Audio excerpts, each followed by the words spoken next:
Nice win. The Jazz finally break the losing streak, get a little bit of luck too, and beat the San Antonio Spurs. Let's talk about it. It's the Hoops Nerd Show.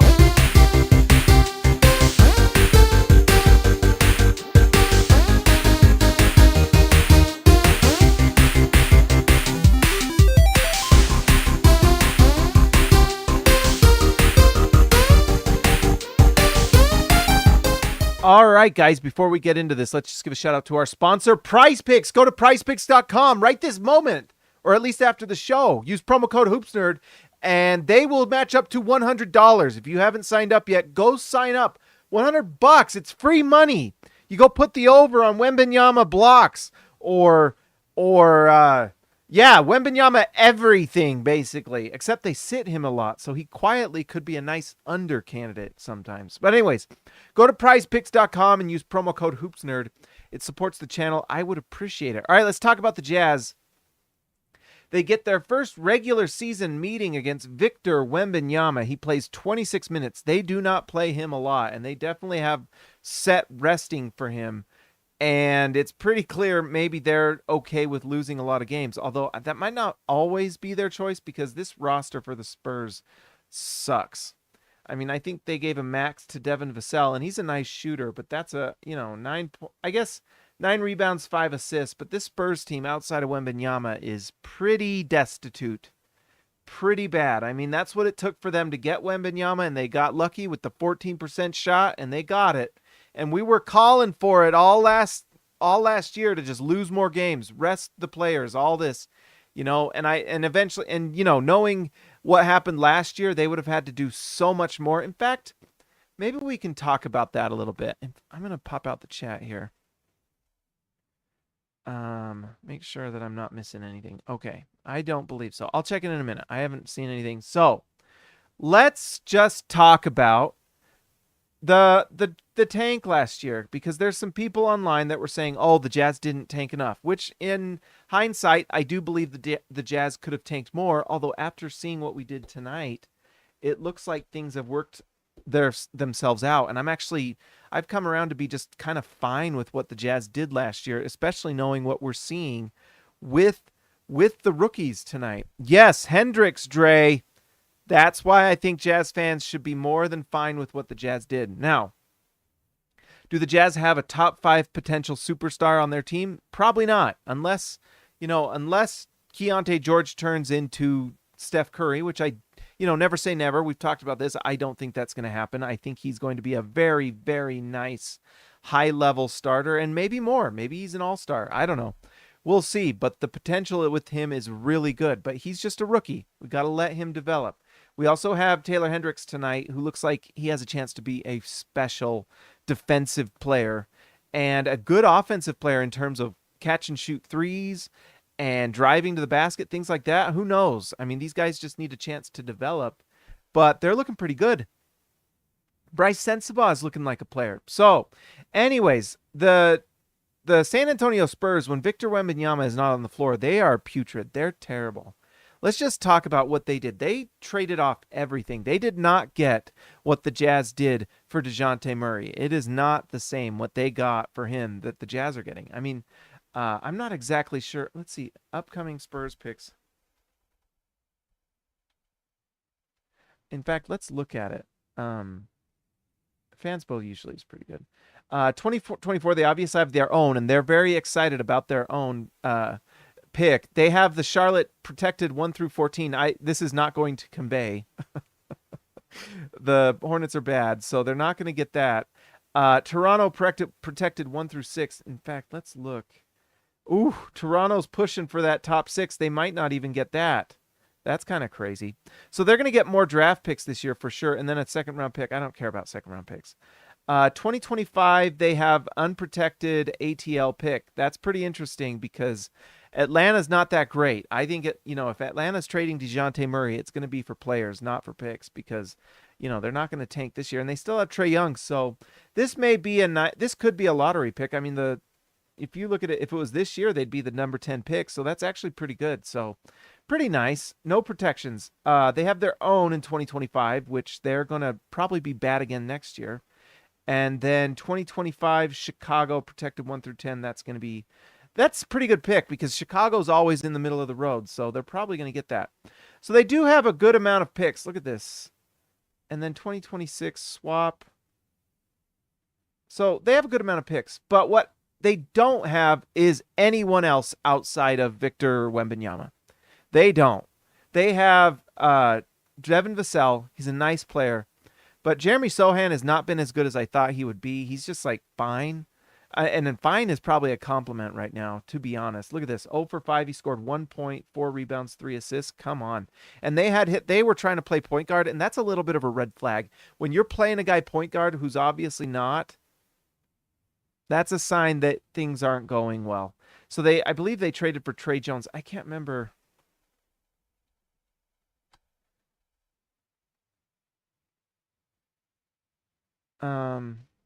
Maybe not. I don't know enough about the Spurs. Who knows? But I guess that's a bad thing when I'm not even quite sure if Trey Jones was on the Spurs to start the season.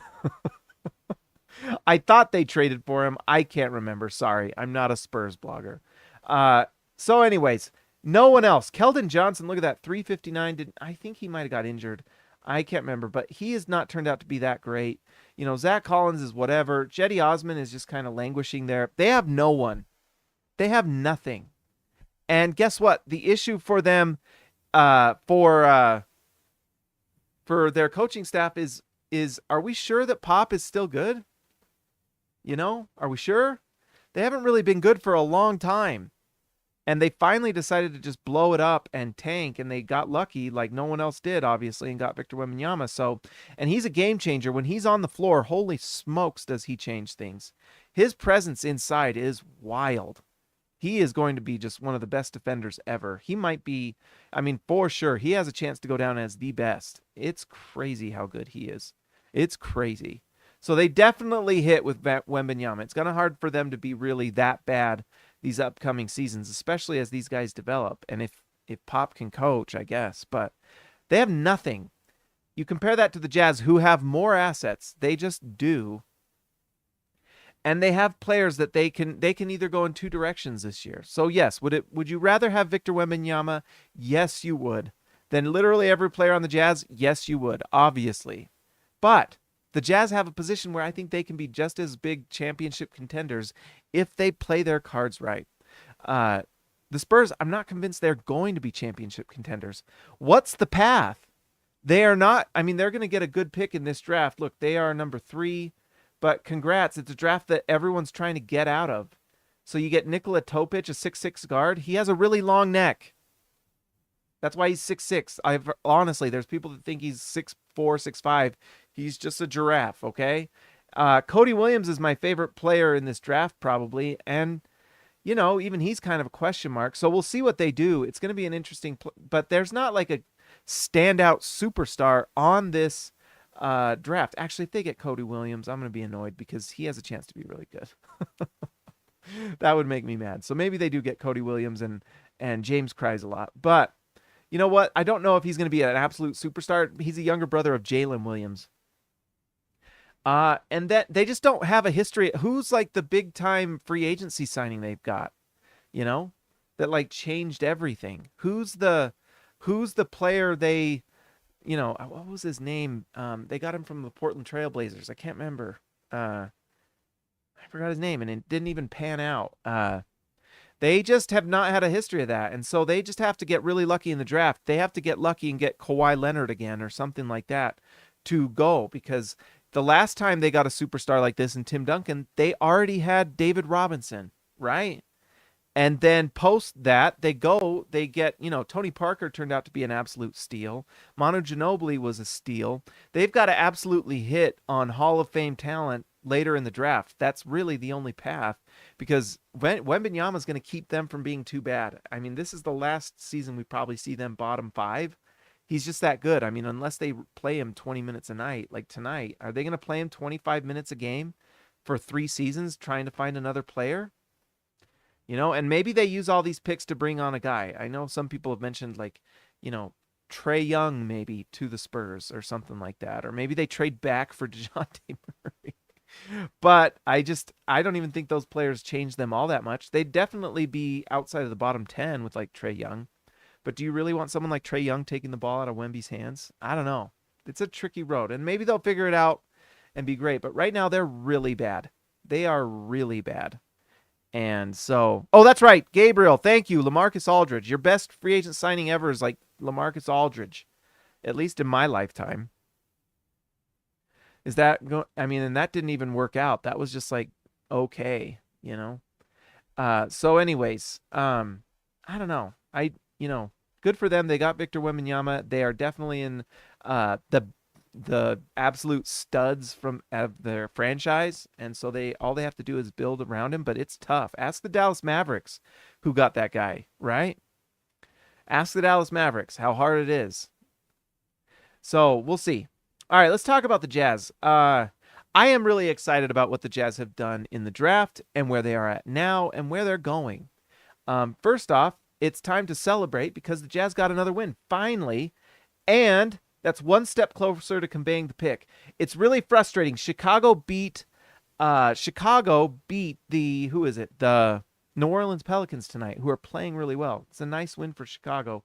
Otherwise, the Jazz would have moved to 12. Atlanta also won, so it's nice that Jazz won to keep this number 11 spot and keep conveying that pick to Oklahoma City. Again, we've talked about this conveying the pick ad nauseum, but it's very clear the Jazz want to do that and really honestly need to do that while also developing the youth. If they can do both, it's going to be pretty cool. Let's see. The Jazz, let's see. So, Lauri Markkanen tonight. I have been watching Lauri Markkanen like a hawk. He had a better shooting night tonight, and this was nice to see because 4 of his last 5 games before tonight were not good. They were not good. And I think one thing I'm seeing recently, and look at this, 4 assists is nice to see, actually. This is actually an evolution we're seeing that's nice because when Lauri Markkanen, before kind of the midway point of where we're at now in the season, if that makes sense, has been one of the lowest assist guys in the league. I mean, I was looking at Cleaning the Glass, his 4 or 5 years before, coming to Utah or whatever it was, and his time with Utah up until about a month or 2 ago, he is literally like in the 5th to 10th percentile in terms of assisting the ball. He just doesn't get assists before that. Now he's getting like 4 assists. In fact, you look at his last 4 or 5 games, he's putting up like 3-4 assists. It's pretty cool. In fact, I think he had 6 assists last game.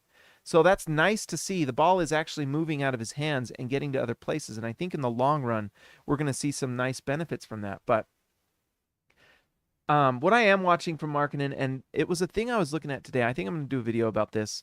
By the way, I put out a video for members because I didn't really love it as like a produced video. I just didn't think it had the zip that I think was going to draw a lot of crowds. And so I felt like, you know what, this is more of a behind the scenes, and it was more of just like real nerd stuff. And so I made it members only. So if you want to go see that video, it's a 10-minute video on what the Jazz are doing as a franchise. Go join the channel and you can go see it, members only. But anyways, what I'm watching right now with Lauri Markkanen is what is he doing to be kind of that number 1 guy? And I just really don't think that's going to happen. He could prove me wrong, but he does not post up the ball very much, and he does not shoot a very high percentage from the post. It's actually pretty interesting. He does not do a lot of isolations. He does them, and he does them when he has a mismatch, but he's not the best isolation player. I mean, he's actually pretty decent, but that's because he's going up against usually a mismatch, and he's just not doing a lot. He is not a big-time playmaker with the ball in his hands. But the thing that surprised me the most, doing some of the research I am on Lauri Markkanen, he is not, and this was actually pretty surprising to me, he is not a pull-up three-point shooter. He's taken, I think, something like 28 this season. In fact, I think I have it. Here's post-up. No, I don't have it up, so we won't worry about that. But he is not scoring on pull-up threes. He shoots 21% on pull-up threes. Isn't that kind of surprising? Like, you would think that with such a high-level shooter as Lauri Markkanen, on those pull-up threes, he would be hitting them at least in the 30s. Interestingly enough, you know who is on the current Jazz roster, the best pull-up three-point shooter is Keontae George, 35%. Interesting, right? But Lauri Markkanen is shooting it at 21%. It is not very good. In fact, he is like fifth or sixth on the Jazz in that area. He is almost purely a catch and shoot three-point shooter, which he takes at about 7.5 per game. And the interesting thing about that is he shoots them at 41%, which in my opinion, 41% three-point shooting is great. And that's on a lot of attempts. So you got to remember that that's on volume and as like a number one option. So, that's really good as someone who's being the focal point of defenses as a catch and shoot three-point shooter. It's basically, in a lot of ways, Lauri Markkanen is Klay Thompson in a lot of ways. He's kind of that elite shooter, but he shoots catch and shoot. He's shooting off the ball. Although Klay Thompson, probably much better pull-up three-point shooter if you actually go look at the numbers. What's interesting is Markkanen's the third best catch and shoot three-point shooter. Do you know who's the two better above him? Is actually Colin Sexton. Colin Sexton is the number one best catch and shoot three-point shooter on the Jazz, which is why he needs to take more of them. And the other one is Chris Dunn. Did you know that Chris Dunn is the number two catch and shoot three-point shooting guy on the Jazz in terms of percentage? He's not taking the volume that Markkanen is, but he is number two in percentage. So honestly, Chris, let it fly. Let it fly, Chris Dunn. You are a good... And then number three is Markkanen. So... And Colin Sexton's like 44, 45, something like that. Catch and shoot threes. You would think that Markkanen would be a little bit higher, right? But anyways, that pull-up three-point shot is actually really interesting to me. And I think that shot right there is why I just think he's just going to be a number two for the rest of his career. Now, maybe he improves on that. Maybe this offseason, that's a shot he can add to his game, where he can get the ball, get a pick, come off that pick, and pull up and shoot. If Markkanen could do that, that changes a lot of things because he's such a good three-point shooter. Right now, it's 21%. It's just not really his game. And it's interesting to me that he's in year like 6 or whatever it is. Came in the same draft as Donovan Mitchell, I believe. But he is like, I can't remember exactly, but he's not hitting them at a high rate. He doesn't take a lot of them either. It's just not really an element of his game. It's purely catch and shoot. And so he is extremely reliant on every other player on the team to kind of create gravity and get him those shots. And so I just thought that was interesting. Tonight, he had a good night. It's a bad Spurs team, but he finally has a good night three-point shooting. In his last 5 or 6 games, it's been a little bit of famine. 5 for 8 from 3 is great to see. Big-time reason the Jazz win with 7 rebounds, 26 points. He was a +9. And also 10 for 18 from the field. This was nice to see as well. Sorry, guys.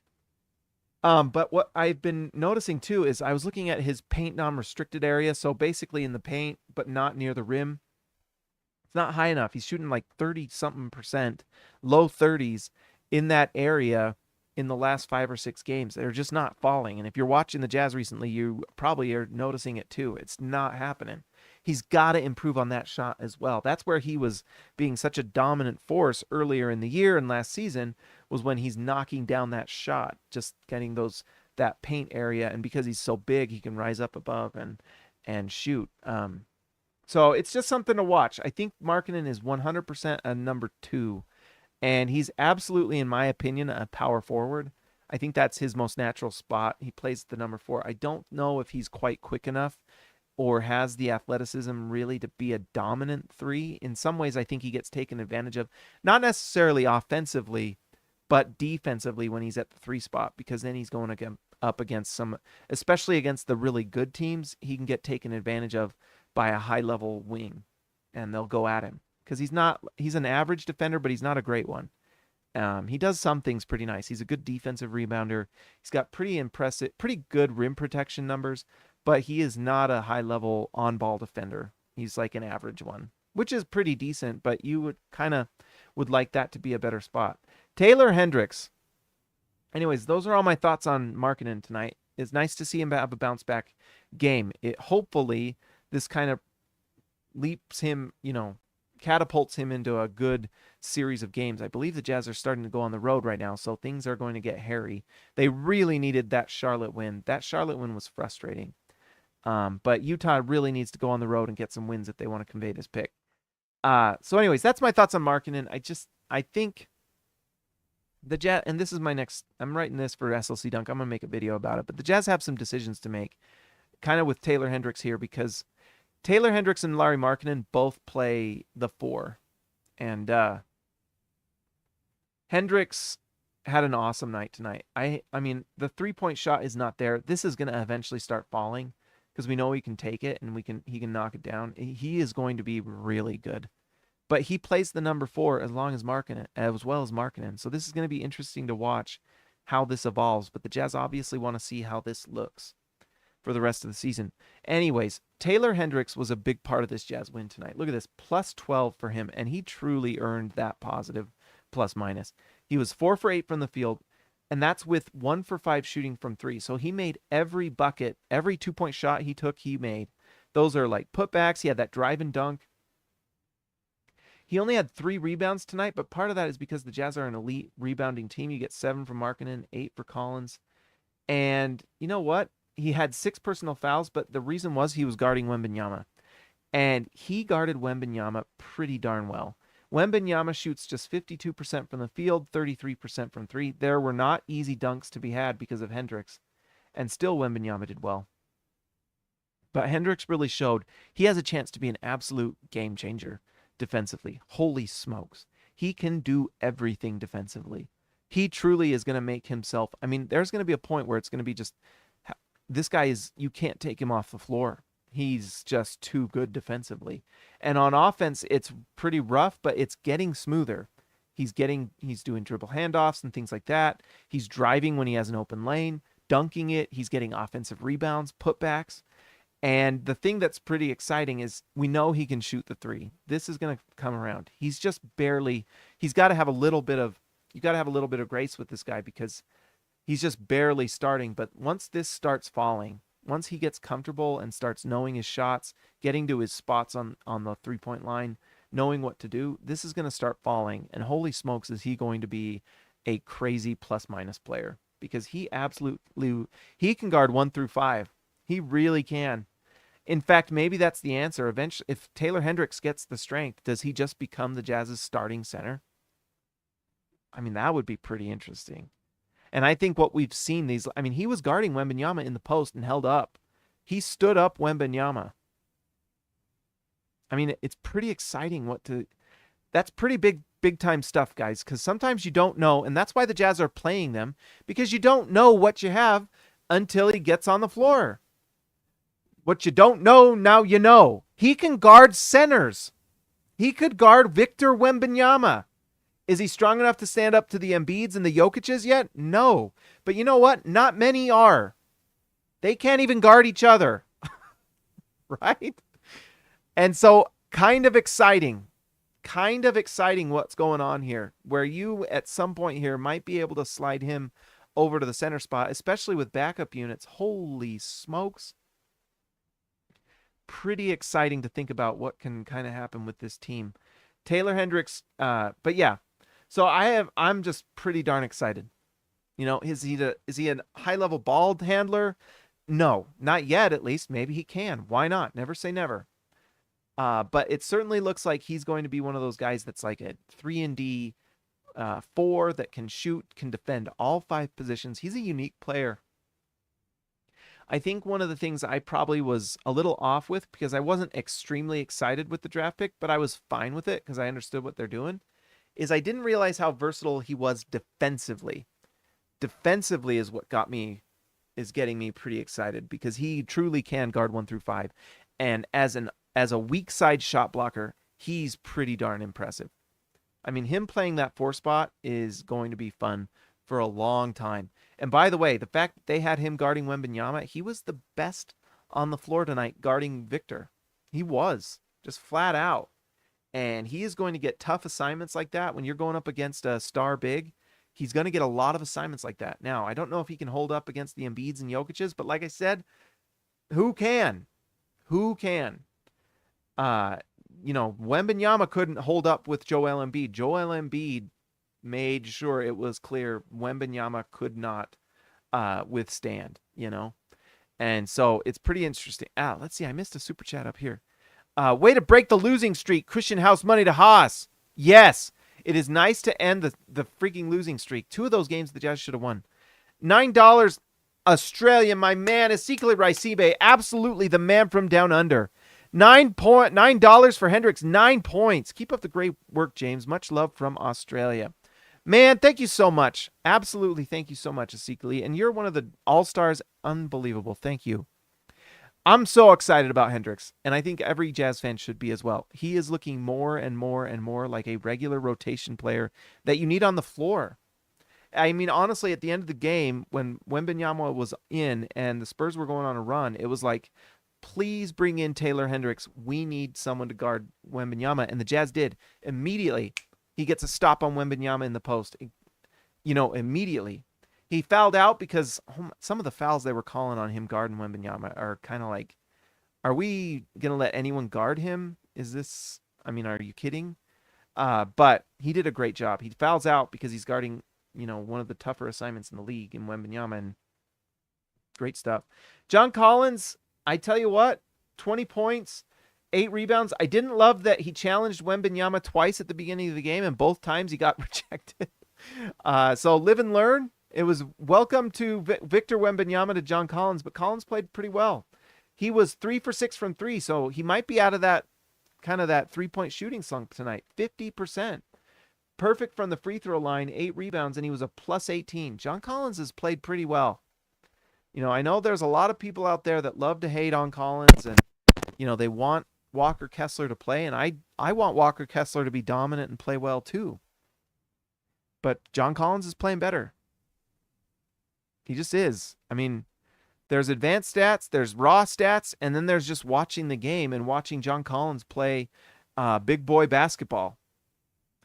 John Collins rebounds in traffic. John Collins is tough. John Collins can spread the floor. He did it tonight, 3 for 6 from 3. It's a 5-out spread. This Jazz starting lineup is pretty fun. And I tell you what, man, every single time we talk about this, and every single time I look at what the Jazz are doing, every single transaction, I talked about it in my video, literally every single thing the Jazz are doing. Well, there's 2 things, and let's talk about it a little bit, because it's live, and we can go as long as I want, so I'm going to go long. In terms of the front office, so there's 2 things, 2 trends we're seeing, the front office and the coaching staff. The front office, literally every single move, from the time Danny Ainge has come in, has been bringing on distressed assets to see if they have a player they can eventually trade or use. It literally started with Danuel House, the first significant move Danny Ainge makes. Danuel House just picked him up off the scrap heap, and he became a pretty decent player for the Jazz immediately. Every single move, whether it was, trading Donovan Mitchell and Rudy Gobert, they traded away veterans, good players, for draft picks and distressed assets. Lauri Markkanen was a distressed asset. His contract is not even guaranteed next year. That's where he was at 2 years ago when he signed his contract, right? He was a distressed asset. They turned him into an all-star. He's a borderline all-star this season. He's kind of taken a step back in some ways, but they picked him up. They picked up Colin Sexton in the same trade, distressed asset.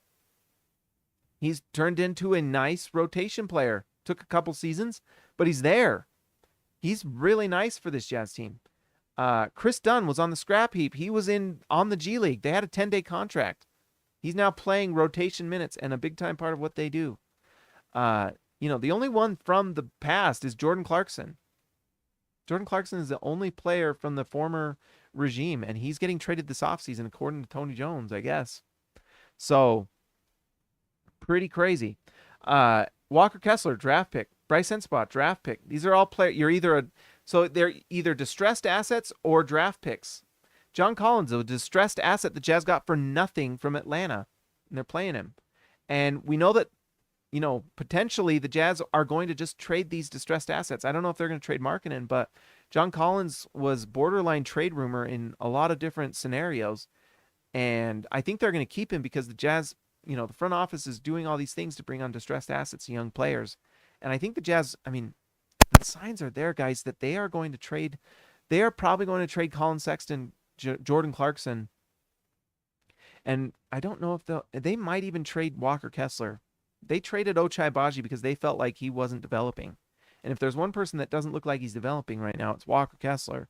I feel bad because I love the guy and I love his personality and his attitude and everything. But man, is it rough sometimes. Good defensively, but offensively, brutal. And we know that the Jazz want to do a 5-out offense. So that brings us to the other thing. Every move the Jazz are making is to have a 5-out offense.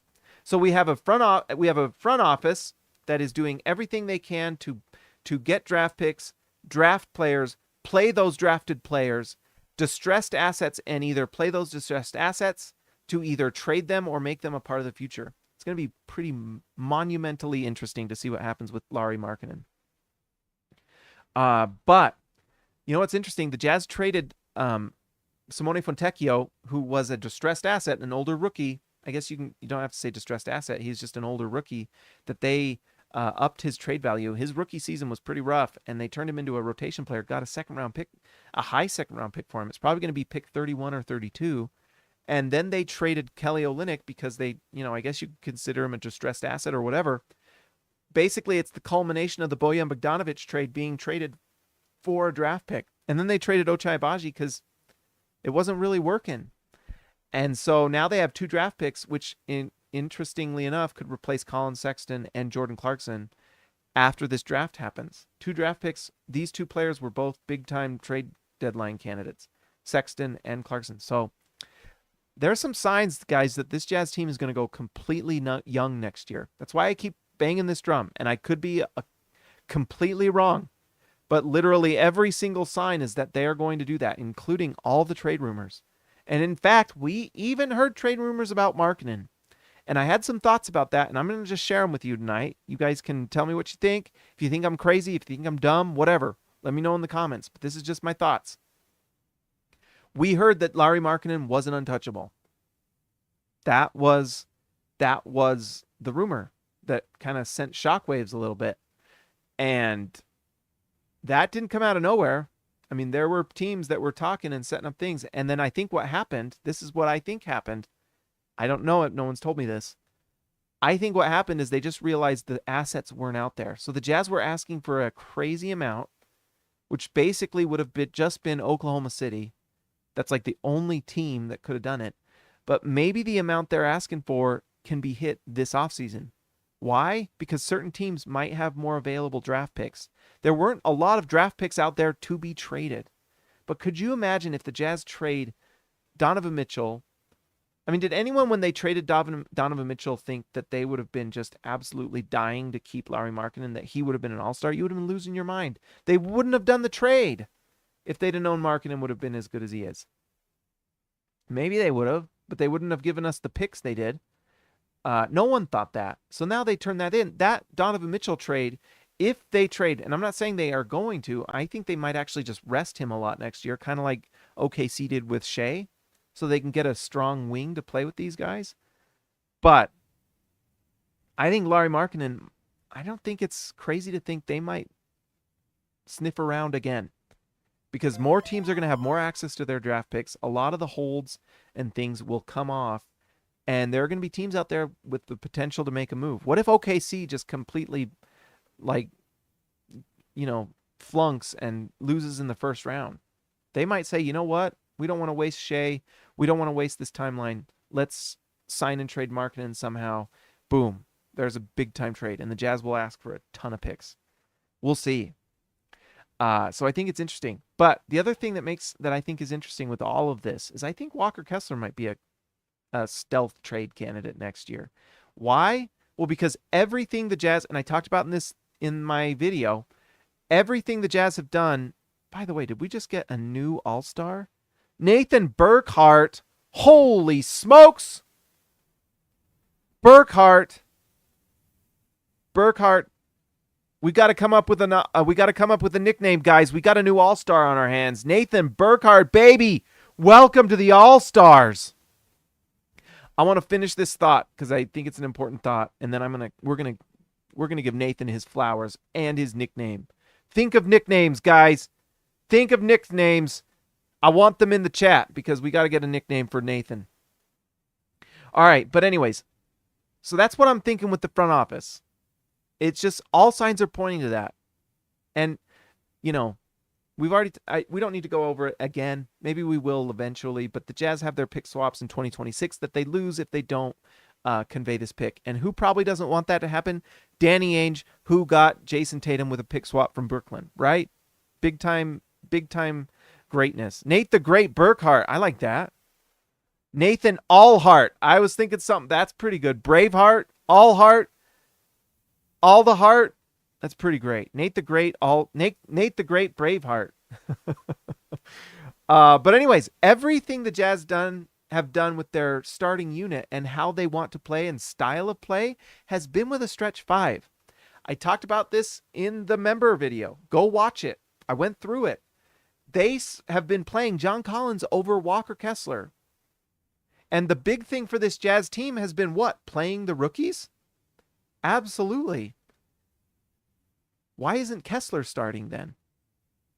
If it's about developing for the future, why isn't Kessler starting? I think it's a big time sign that Kessler might be on the trade block.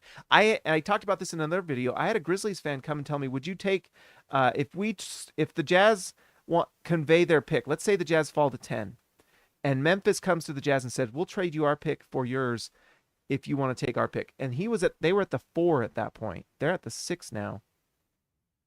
Would you trade Walker Kessler to Memphis for the 6? You know? I don't know. But I do think that's interesting. Why haven't they been playing Kessler if they, because they're playing Hendricks, they're playing Keontae, they're playing Bryce Sensabaugh, and I guess, Walker Kessler's coming off the bench. But wouldn't you want to see Kessler next to Hendricks if you want to see the future? If he's part of the future, right? It's just a little woo, woo. The alarm sound, red flag emoji. Right? Right? Isn't that weird? Am I wrong? What it tells me, and by the way, there's more evidence, they are playing John Collins. They want a 5-out. They want a 5-out offense. It's a big deal to them. Remember, they almost had Kristaps Porzingis. They were going to bring on Kristaps Porzingis with this team, and that was last year post Rookie of the Year campaign for Walker Kessler. By the way, he should not have gotten that Rookie of the Year vote. That was a silly vote. But anyways, it doesn't matter. Who cares? He was really good. That's why he won 3rd place Rookie of the Year voting. But they went after Kristaps Porzingis anyway, right? It's interesting. They want to play with a 5-out offense. They want guys who can protect the rim and shoot the ball. Taylor Hendricks type of player. He might be the future center. Who knows? Maybe he can develop into that. I don't know. Maybe. But I just think it's interesting. They're not playing Walker Kessler when they're putting Hendricks in that starting lineup. And honestly, they've been right to do it. He's been playing well. It's actually starting to look pretty good. So I just think that's an interesting development. I think he's quietly, in fact, I probably need to make a video about that, but I think he's quietly a trade candidate for the Jazz. Right? He's not been playing particularly well. Tonight he was 4 for 5, but man, his body language sometimes, he just gets so down on himself. And I agree. I mean, 3 block shots. He played well defensively. I think there's going to be a lot of teams out there that would be really interesting. What if the Jazz get something nice? I don't know. I mean, is there a team in this draft that might be willing to take on Walker Kessler? I mean, maybe even San Antonio. I don't know. They might be willing to put Wembanyama next to Kessler and give us the number 3 pick. I don't know. But I certainly would think about that.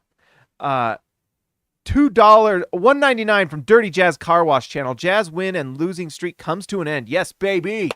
You are right, Dirty Jazz. And then,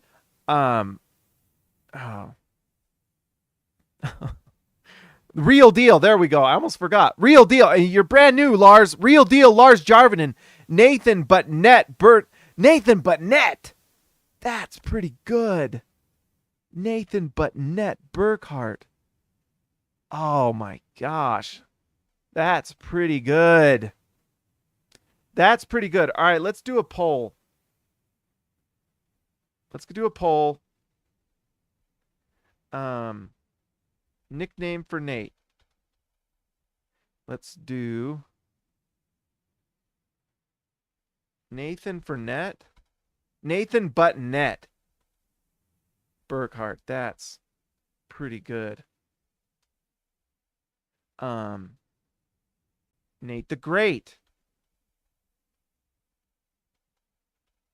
Let's see. Why did I capitalize Burkhart? Nate the Great, Burkhart. Let's see. Nathan Buttonette. That's really pretty good. Braveheart. I liked. That just came to mind. Talking about that dragon baby. Ain't nothing but a thang Burkhart. Real deal Lars. You're coming up with some great ones here. Let's see. Anything else?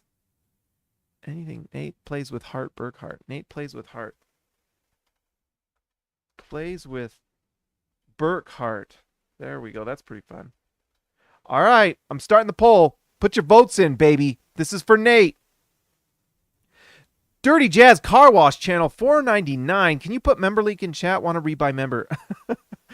Dirty Jazz, we do this all the time. It's just go to my YouTube, go to Hoops Nerd, go to the channel, and if you go to the join tab, go looking for the join tab, you can go there for sure. But $4.99, super great. Dirty Jazz, thank you so much. I really appreciate it. How's this poll going? Nathan Buttonette with a big time lead. Holy smokes. A few Nate the Greats out there. Keep voting. Keep voting. Are these polls members only? I guess you got to join if you want to vote. This ain't no democracy. This is a autocracy, oligarchy, stupidocracy. I don't know. Anyways, that's my thoughts. I think Walker Kessler might be traded this offseason because I don't know if he's part of the future. They're not playing him. I mean, they're playing him backup, and they're probably hoping that he can just earn that start. But I don't know. I think it's really interesting. All right, Nathan Buttonette Burkhart, baby. I think that's it. I think CNN, MSNBC, Fox News, BBC, all of these are closed. They're calling it. I've seen enough. New York Times, whatever. It's Nathan Buttonette Burkhart. Congrats to Nathan Buttonette Burkhart. You are now a part of the All-Stars. I love it. Isaac Harlan, welcome to Starter. We got a rotation player on our hands. Everyone welcome Isaac Harlan. Welcome Isaac Harlan to the Starters, the second tier. We don't have a lot of starters out there, so welcome to the team, Isaac. Freaking awesome. Welcome to the team.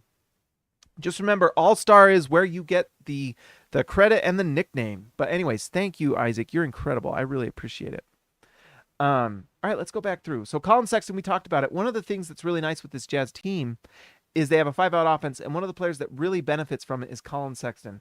You could really see the impact of Victor Wembanyama on Colin Sexton in this game, and basically everyone. Victor Wembanyama is going to be great. He really, truly is.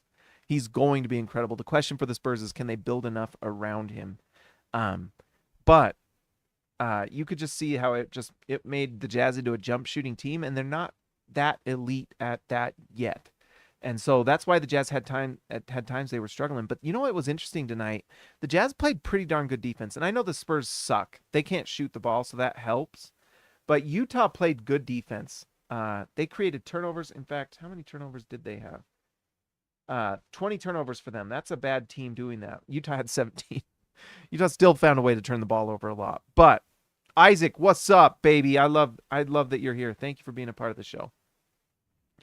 But anyways, I don't have a lot to say other than that Colin Sexton played pretty well tonight. Look at that. 8 free throws. I love his tenacity. 10 assists for Colin Sexton. How about that? Did you expect Colin Sexton to be putting up 10 assists earlier in the season? That's my favorite thing about Colin Sexton is just how he's evolved. And I just kind of expect solid things from him. And by the way, we talked about it earlier. Give credit to Colin Sexton. Number 1 catch and shoot 3-point shooter on the Jazz. He should shoot more of them. Oh, Dirty Jazz, welcome back to All-Star, baby. There it was. You got it. You got it, my friend. You got it. Keontae George, he had a bad shooting night tonight. Just flat out. But he had six assists. He challenged Wembanyama a couple times and got rejected. He did one of them. He did make it, but I think the kid just was super confident and he'll adjust. Victor Wembanyama is crazy. I can't even imagine trying to score and him just completely throwing off every element of your game. You know, he honestly kind of took out Keontae George's floater game, which is surprisingly pretty good. In fact, I need to look at his paint non-restricted area shooting. Pretty good, I bet. Honestly, I bet it's pretty good. Who knows? Maybe it's just my bias because you guys know I'm a big Keontae fan. But 1 steal, 1 block. I'm going to say pretty good. And 11 plus 11 for Keontae George. Pretty darn nice. In fact, 30 minutes. That's trust from the head coach, by the way. But the shot wasn't quite falling tonight. But I tell you what, give this kid some time, and man, is he going to be so nice. Just so nice. He just kind of demands time on the floor. So, let's see. Chris Dunn. Platinum Edge, did you just join for All-Star? Let's see. Nathan Burkhart, welcome to All-Star. Dirty Jazz, welcome back. Dirty Jazz, oh wait, let's see. Welcome to Starter to Isaac Harlan. I'm not seeing it. Platinum Eagles. I don't know.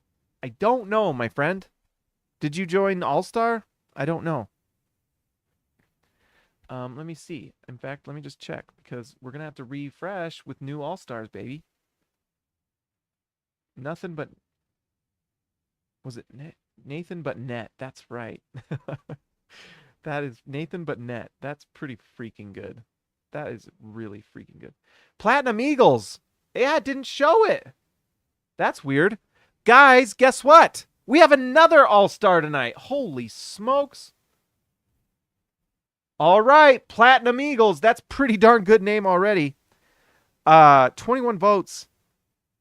Yeah, all right. Well, Platinum Eagles, I'm glad you said you are part of the All-Star. Why didn't it show that? That's weird. It's not showing. It's way weird. All right, Platinum Eagles.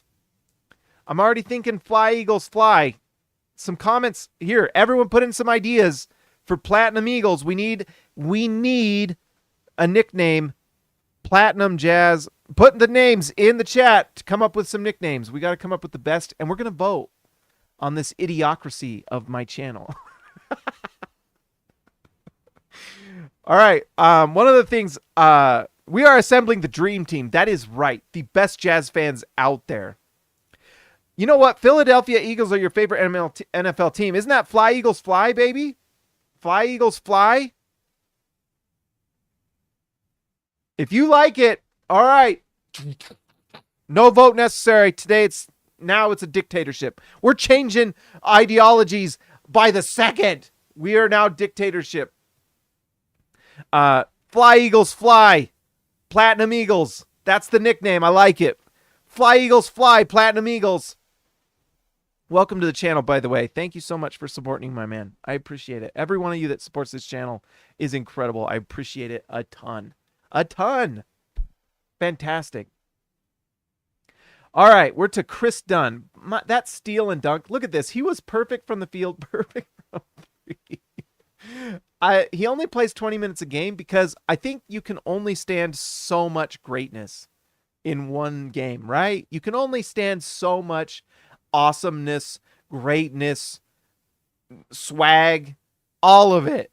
You can only handle so much. And Chris Dunn is absolutely just one of my favorite players ever. I really, truly love Chris Dunn. And, you know, he, in some ways, you can almost, I mean, he's only a 5. So there must have been, I think there's stuff, look at that, 4 steals. It was almost like Junior Jazz, and it was like unfair to this G League Spurs team. But Chris Dunn is awesome, and I just love having him on the Jazz. He makes me so happy. And The one contract I think I'm predicting is Lauri Markkanen this offseason, although I think it's like 75%. I think there is a 25% possibility of a trade if the Jazz are trying to tank. And I don't know if tank is the word, it's more develop the youth. But anyways, I think Chris Dunn is 100% going to get a contract from the Jazz this offseason. 100%. Right? I Even if he doesn't play, his leadership, his mentality, he's a coach on the floor in some ways. He's just like pure positive energy and greatness and such a cool story. So, you know what? And also he's perfect from the field. And he's the number 2 catch and shoot 3-point shooter on the Jazz. Shoot him more, Chris. Chris, shoot the ball. Shoot the 3. Shoot the 3, Chris, because you're good at it. At least catch and shoot. Maybe not pull up, but catch and shoot. He's pretty good at it. Jordan Clarkson gave me a heart attack this game. He had 10 assists. You look at the stats, 22 and 10, so he was pretty good. And he was a plus 21, actually. So he had the best plus minus of anyone on the team. So Jordan Clarkson, the eye test, sometimes the eye test doesn't always matter because there were a few times with him where he was driving me nuts. But 22 and 10 for Clarkson, 4 for 8 from 3. Solid game. He is going to get traded this offseason. That's kind of the report. That's kind of what's out there. He was big time in trade rumors before trade deadline. I'd say 99% chance he gets traded this offseason, and he's going to get something nice for the Jazz. Is it going to be huge? I don't know. There's going to be a team out there that wants him, and they're going to trade for him because they get a few years of it, and the Jazz probably get a nice first-round pick out of it. So I'm pretty excited to see what that is. But Jordan Clarkson played nice tonight. You got to give him credit. Walker Kessler struggled offensively, although he did have some nice dunks, reversals. They're pretty easy shots to make, but he did make them. He doesn't really have a game outside of dunking the ball and kind of laying it in, and he's got his reverse dunk that I like, and it's great. Anytime Walker Kessler dunks the ball, I'm happy, because sometimes it's like, can you just freaking cram that ball, Walker Kessler? You're like 7 foot plus. And like we said last time, those of us from the Shire are so jealous of you and your ability to be this tall, like all the other Daikinis. And I want to see you dunk that ball. Shack it. Lift your legs in the air. Scream. You are a tall man, an athletic tall man. Dunk the ball. Two-hand it. Force them to foul you, So anyways, I just want to see that. And so it's nice to see 4 for 5 from Kessler. He gets so down on himself. But 6 rebounds, 2 assists, 3 block shots. It was a solid night for Walker Kessler. Defensively, he was very good. And one of the things I thought was really fun was watching him next to Taylor Hendricks. That was a pretty interesting lineup. That was just, that was fun to watch. And it's an interesting lineup, possibly of the future, All right, let's see. Bryce Sensabaugh, all of a sudden looking like a player. 2 for 3 from the field, 1 for 1 from 3. 5 points. He had just 1 turnover, but I felt like his defense was pretty good. He had an assist, 3 rebounds.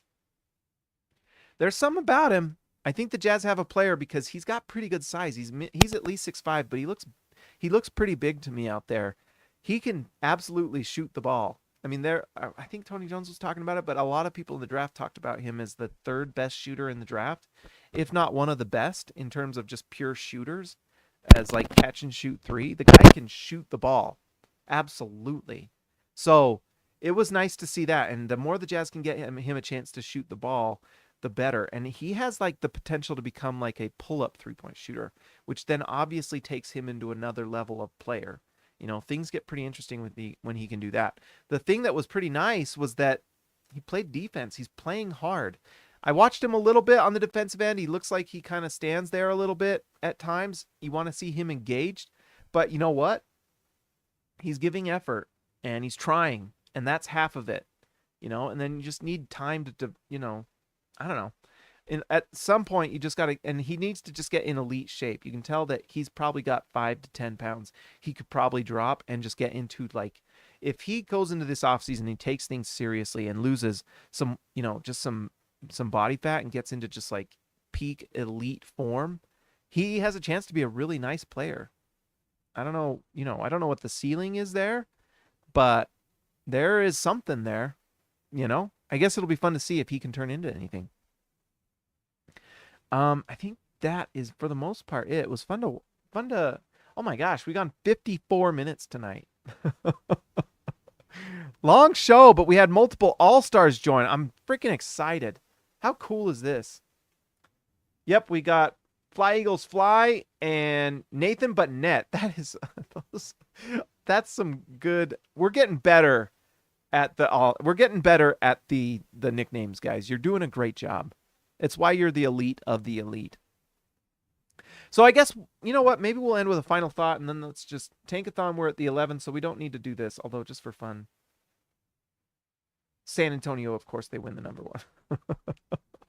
But anyways, I just think this Jazz team has two ways they can go this offseason, and they can 100% choose either way. I think if they go young, they'll lose a lot of games next year, and I think that might be what they want to do because next year's a good draft. Next year's a good draft, and I actually think that's what they're doing. I have not seen anything they have done that makes me think they're going to do anything else. I mean, what have we seen that makes you think they're going? I mean, they did trade for John Collins, but, you know, and I know in the same thought that, you know, Tony Jones apparently said that, you know, they're going to trade Jordan Clarkson, but also said there was some player they were 60% in on a trade with that wasn't out there. Well, I don't know who that is, but, you know, the Jazz aren't making these trades unless they're, you know, getting someone they know is long-term. And I don't know. I think this Jazz team is going to, I think that trade, whatever that trade was, it obviously kind of affected things, and I think they're going to go bad. You know, the Jazz have tried to make some trades already, and it's fallen through. You know, they're not trading these big-time picks unless they're getting a big-time player. That's one thing about Danny Ainge. He's not going to make a trade if it doesn't match. He's not going to overspend. And I was talking to some friends about Luka Doncic, and, you know, I guess I don't understand why people just think that the Dallas Mavericks are going to trade Luka Doncic to the Jazz just because they have the most assets. I mean, if you had Luka Doncic, would you trade Luka Doncic? I mean, the Spurs aren't trading Wembanyama, so you're kind of just depending on Luka Doncic to decide he hates Dallas. I mean, maybe, but it's post-rookie contract at this point. So if you trade for Luka Doncic, you're getting him for like 2 years. And you're going to trade the entire farm for 2 years of Luka Doncic, you better win, you know? And so I just don't really see it. I think I just don't see it. And maybe I'll be wrong, and maybe I'll be disappointed. It certainly happened before, but I think this Jazz team's going young this upcoming season. I think it's capture the flag. Or it's looking for an ace in the hole with Ace Bailey. Go look up Ace Bailey highlights. Oh my gosh, he looks good. So it's either capture the flag or ace in the hole, baby. And that's what I want next offseason, because both those guys would be really great.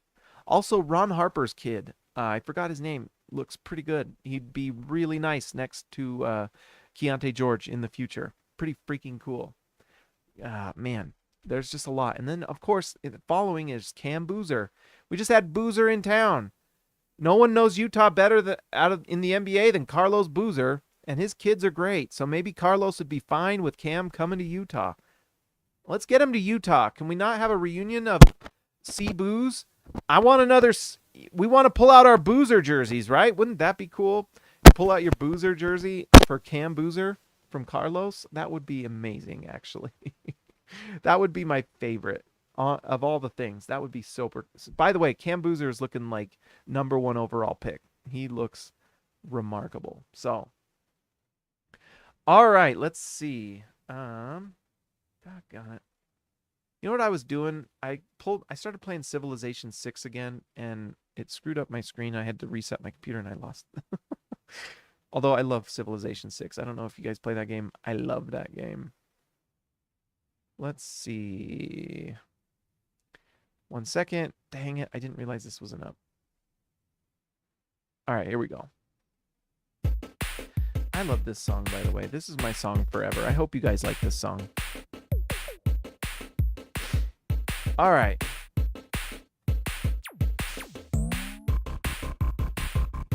All right, let's give a shout out to the All-Stars tonight. 2 new All-Stars in the All-Star shout out.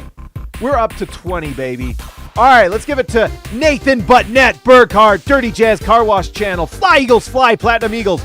Oh, Real Deal. I almost forgot. My gosh. Real Deal, Lars Jarvinen, Ryan Perry, The Legends, Just Buckets, JB, Baby Elliot Madsen, Christian House, Money to Haas, The Outlaw, Jesse James Nelson, Ezekiel Raicibe, The Man for Down Under, See Ya, Lexalator, Built Ford, Tough Alexander Tufts, Jorge Arrizaga, Mimigo de Abajo, Jordan the Goat Best Roll, TGD, Total Game Domination, Tyson Price, The Price is Right, Austin R. Grant, Editor Extraordinaire, KG10 to TH5, DW to CB, Patrick Google, The Connoisseur, and Robert, Hall of Fame. Oh, wait, I got that wrong. Patrick Google, The Connoisseur, and then Robert, Hall of Fame, the OG. Everyone, thanks for being a part of the channel. This was the longest ones we've done since the draft show. If you're a Jazz fan and you haven't already, like and subscribe to the channel, and you can just support the channel by joining. Go to PricePicks.com, use promo code HoopsNerd, guys. I will talk to you next time.